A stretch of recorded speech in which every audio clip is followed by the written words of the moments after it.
وبركاته وبلاشين يا اسم الله جعليه هلك دقنا ساعتنا هلك دقنا دامنا سوايت تبتدين كي اسم الله جعليه فشيال أصحابتي إذا شرفت لي آدي آدي سلامي سلامي آدي وقيمة بدن اسكو صار نقشة ضمبو حصله الحمد لله على كل حال آدي أمها سنتي أصحابتي شرفت له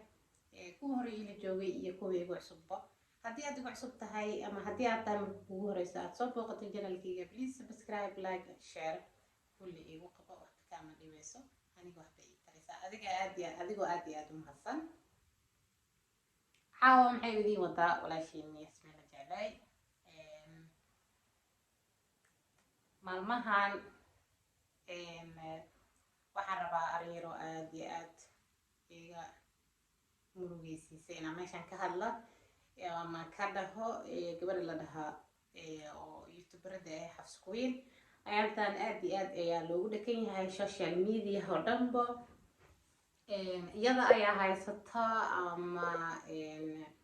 haddii lagu qorbo Xafsa Queen ama Queen Xafsa waxaad arkaysaa boqolaal qof oo ka soo hadlay arinteeda Xafsa Queen maxaa lagu haystaa ayaad isleediin Xafsa Queen waa gabar da'yar waa gabar aad iyo aad habiyo social maasha Allah Xafsa Queen maxaa ku dhacay Xafsa Queen hore ayaa waxay inoo bartay saaxiibka nolosha sida wada taqaaninba saaxiibka nolosha ay hore inoo bartay adna model Xafsa Queen saaxiibka nolosha ay kaas ahay kaas ayaa la isku waday maxay keeni doonaan is aroosi doonaan guurka ay soo sheegtay dhahaysay waa aroos rabaa gurigan iska bedelay guriga qurxiyay kan waaye bla bla siday u dhahaysay Xafsa Queen aan is dhahaynay ama qof kasto oo YouTube-keeda ku xiran ama qof kasto yaqaanabo maadaama waxa la qarinaya ama qofka oo noqon doonaya waaye markii la isdhahay ama qof walba wuxuu ku fikirayay waxay ahayd oo aniga ka koow ahay inuu noqon doono saaxiibka nolosha hadna model inuu noqon doono ayuu qof walba ku fikirayay laakiinse ma uusan noqonin waxa uu noqday Sadruddin ay noo keentay wax meher wax aroos iyadoona samaynin ayay inoo keentay Sadruddin waxa ay tiray waa ninkeyga waan isqabnaa iyagoo sariirta kor saaran oo video ku wada sameynaya soo dhigeen prank ay ku sameeyay waxyaabo badan ay soo bandhigeen oo si laba qof oo lamaane isqabaana taas kadib haddana waxa ay tiraahday Xafsa Queen aroos ayaan dhigi doonaa arooskeyga dib ayaan kasoo dhigi doonaa taas ayay soo tiray sida la sugayay arooskeedii maxaa soo baxay waxaa soo baxay in haddana Xafsa ninka uu ka tagay ama way isfureen la soo dhaho ayaa soo baxday maxuma labada qof haddii ay isfahmi waayaan waa isfuri karaan oo ilaahay wuxuu baneeyay in labada wada la kala adduunka wuxuu u weyneeyay labadii isfahmi waayay inay ku kala maraan oo horey ba ay Xafsa Queen ay usoo hortay guur way soo kala tageen Rashka Boy laakiin waa dhici kartaa in ay isfahmi waayeen laakiin laba qof isku cusub jaceylkoodii cusub qof isdhihi kara ma lahan oo isfahmi waayeen ama waxba la isku fahmay maadaama la soo bandhigay aroos cusub ahaayeen marka Xafsa Queen meelo badan ayaa looga dhagay oo loogu dhakan yahay sida ay sheegtayna Xafsa Queen waxa ay tiraahday ama TikTok live ay ka sheegtay inay hal guur xalaal ah ay hore u soo martay hadda Xafsa Queen bal yaa ku dhakan oo yaa haysta ama dagaal cusub ka dilaacay ina daawada halkan politiga ka hadlaya waa isniina isqabin guri wada seexiyay halkan practice ku sameyn kara halkan naasiri xabadkeeda waxa soo gelin kara mana xisaabtamo okay mid aan sheegay marka hawta kalsooni kiristeeda sifa laanta kara ama kaamirada ku ama kaamirada gadash naagani shuka ma jirto naaga xariiqa gurigeeda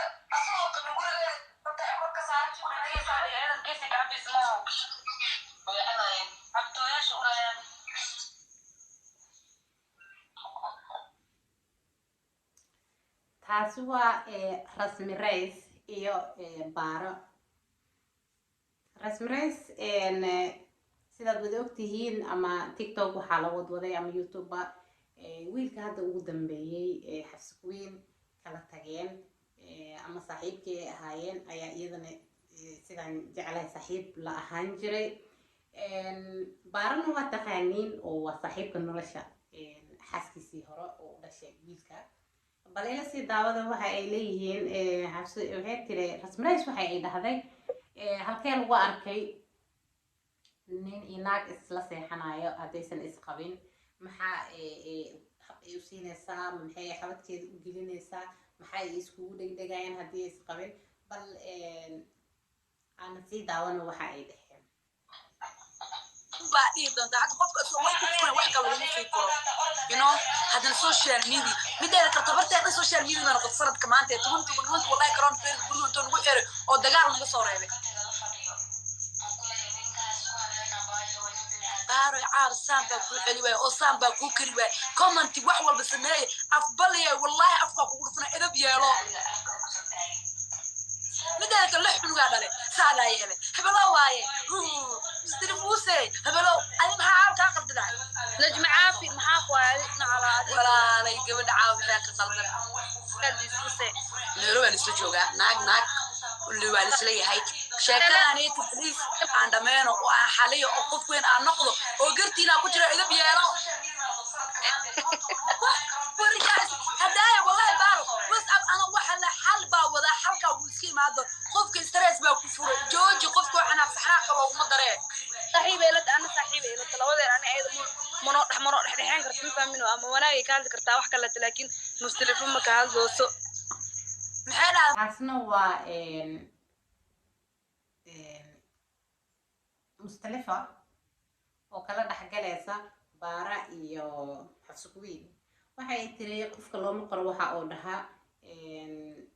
stress iyadoo ku furan yahay iyadoo wax walba lasoo dhahaya laga soo caynaya meel walba. gabadhaas miskiinta waxaa is dhahaya social media dhan ayaa nacsin doonaa si qof walba ugu soo hadlayo oo qof walba xabsi queen soo dhahaya ama iyada la wadwada. waalid ayaad leedahay xabsi queenay, walaal ayaad leedahay, ehel ayaad leedahay. ma u fiicna intaas in xumadaas ama xumaantaas sidaas lagu wadwada ma u fiicna ehelkaaga. laakiin aniga waxaa ku dhihi lahay horeyna waxaad u tiri xabsi queen in aadan keeni doonin nin akaad isguursateen social media inaadan soo dhigi doonin ayaa horey u tiraahday. waadna soo dhigtay laakiin ninkaan ninaa isguursateen ma ahan, laakiin just in case ninaa isguursateen ayaaba ka fiicnaa lahay. laakiinse horey ayaa u tiraahday aniga ma laga yaabo inaan keena social media ninka isguursan doono. taasina ku adkaysatay ayaa fiicneed xabsi queen. waxaan waa adduun waa laga tagayaa, waalidii walaal iyo ehel ayaad leedahay. ceebta hadda adduunka dhan meel kasta kuugu jirto waa waxa adiga isku keentay, waa waxa adiga soo dhigatay. mar walbo noloshaada private ha ku ahaato walaashay, private ha ku ahaato mar walba noloshaada. ma wanaagsan inaa mar walba nolosha laga soo saaro banaanka lasoo dhigo. waxaa fiican nolosha waxyaabaha qaarkood inay private ku ahaadaan. bal aan sii daawano waxa ay leeyihiin.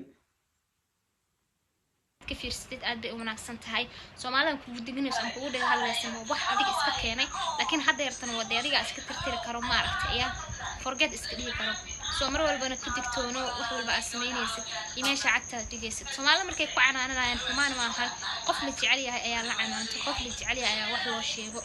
قفل معي وحلو مشهور فاهمينو وحلا كيف قبل تالت إياه لكن قف مركي اللي تعليها هاي وحلو الشيء لكن أديكنا حتى هاي ضدك اللي تعليها كجرتا dadkaadi way ku jecel yihiin waxay ku sheegaan qaado waxay ka reebaan ka reebto wixii ay ku dhahan noof sameeyso iska sameeyso faamino marka waxa daamish iyo ceeb iyo rafaad ku keenayna waa laga fogaada sister nolosha kuma ciisho hore u sii soco Soomaali badan ayaa qalad ka aaminsan laakiin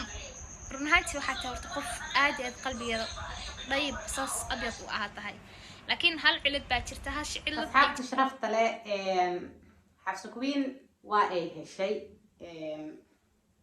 in ku filan waa ay heshay ayaan dhihi karnaa hadda because dad walba ayaa saas ugu soo shamuugay Soomaali Maxamed oo dhan ayaa ku soo wada shamuugtay marka xabsi kuwiin cay iyo waana iyo digniin wax kastaba waa la siiyey sidaa wada ognaa ama sidaa loo wada jeeda ama sida la wada socdaba marka xabsi kuwiin walaashay waxaa ku leeyahay insha allah waanada inaad qaadan doontid oo noloshaada hadda kadib samaysan doontid inay ku ahaan doonto mid private ah gabar yar ayaa tahay insha allah waxaan ku rajeyn doonaa nolol aad iyo aad u farxad badan inaad noqotid gabar mar walba private ka dhigata nolosheeda ayaan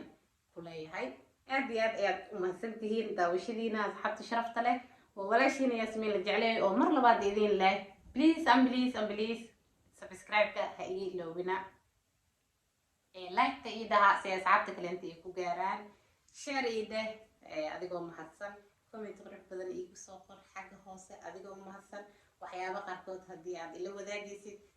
barta social mediahayga Facebook Instagram waad iigu soo qori kartaa TikTok aad iyo aad ayaad u mahadsantihiin waa walaashiin yaasmiin la jeclay oo idin leh asalaamu calaykum waraxmatullaahi wabarakaatu